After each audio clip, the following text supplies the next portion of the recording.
Sebuah video yang diunggah akun Telegram Militer News memperlihatkan bagaimana drone-drone Rusia mengamuk membombardir sarang Ukraina dan peralatan militer Ukraina juga diledakkan secara brutal.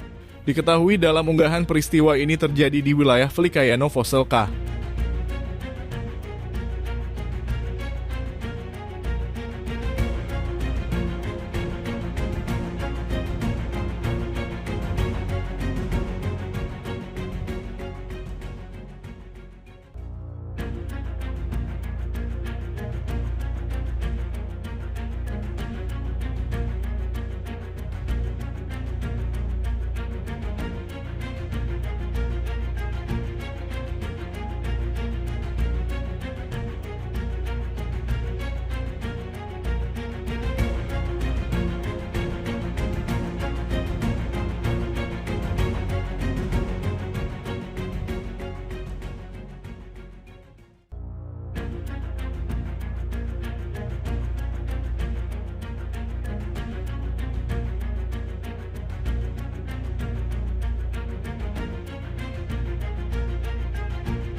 Download Tribun X sekarang, menghadirkan lokal menjadi Indonesia.